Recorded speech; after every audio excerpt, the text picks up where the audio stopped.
حضرت عمر کے غلام تھے، ان کا نام ہے یرقا۔ کچھ غلام ایسے ہوتے ہیں جو بڑی نوکری کرتے ہیں، کچھ لوگ دعائیں کراتے ہیں تو کچھ لوگ ایسے ہوتے ہیں جو دعائیں لے لیتے ہیں۔ یہ کچھ لوگ تو نوکری کرتے ہیں نا ڈیوٹی سمجھ کے، کچھ خدمت کرتے ہیں اپنا گھر سمجھ کے، ان کا ماحول اور ہوتا ہے۔ حضرت عمر کے غلام تھے یرقا، تو بڑا پیار تھا ان کا حضرت عمر سے۔ حضرت عمر ایک دن بیٹھے بیٹھے کہنے لگے مچھلی یہاں سے 8 میل دور ملے گی، قریب ہوتی تو آج عمر کا مچھلی کھانے کو بڑا دل کر رہا تھا، لیکن کون عمر اپنے نفس کی خواہش کے لیے کس کو بھیجے 8 میل پہ مچھلی لینے۔ یہ بات حضرت عمر نے کہی، ادھر زور کی اذان ہو گئی، مسجد تشریف لے گا۔ غلام کہتا ہے کہ زندگی بھر ان کی زبان سے کبھی کوئی خواہش نہیں سنی تھی، آج پہلے دن سنی۔ عربی نسل کا گھوڑا بار بندھا تھا، میں نے اس کے اوپر کجاوا ڈالا، گھوڑے کو ایڑی لگائی، سر پٹ دوڑایا۔ 8 میل گھوڑے کو کیا کہتا ہے؟ کہتے میں 8 میل میں گرمی بڑی سخت تھی، میں نے وہاں سے مچھلی خریدی کئی کلو، مچھلی خرید کے تو اثر سے پہلے میں گھر آ گیا، پھر کھلی فضا میں نے گھوڑا باندھا کہ ذرا اس کا پسینہ خشک ہو جائے۔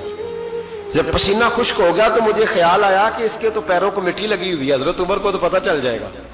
کہتے پھر میں نے اسی وقت کنویں پہ لے جا کے نا تو گھوڑے کو نہلا دیا، اس کو میں نے نہلا کے پھر دوبارہ سے کھلی ہوا میں باندھ دیا۔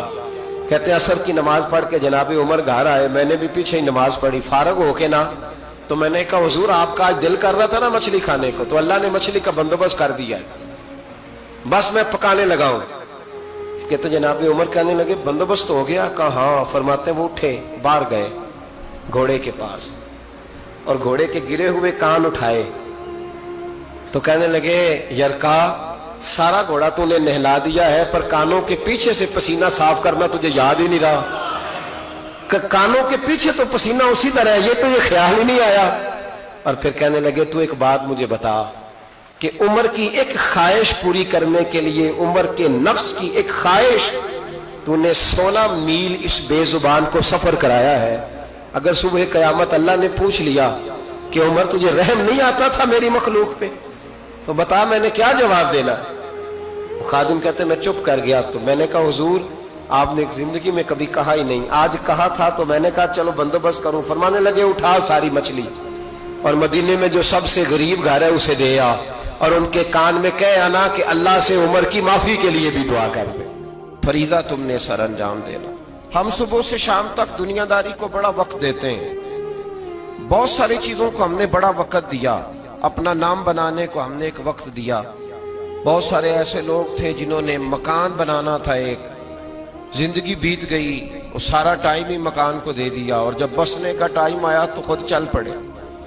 کچھ ایسے لوگ بھی تھے جنہوں نے جوانی ساری اپنی اولاد کو دے دی، ساری جوانی 36 سال 37 سال انہوں نے پردیس میں گزارے، کوئی خوشی نہیں دیکھی۔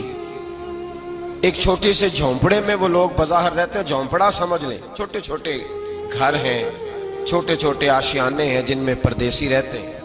30 سال اپنی اولاد کو دیے، 40 سال اپنے بزنس کو دیے، 50 سال کسی شخص نے دیے اپنے قبیلے اور برادری کو۔ سوال میرا یہ ہے کہ کیا اس شخص نے اپنی زندگی کے 2 سال بھی نبی پاک کے دین کو دیے؟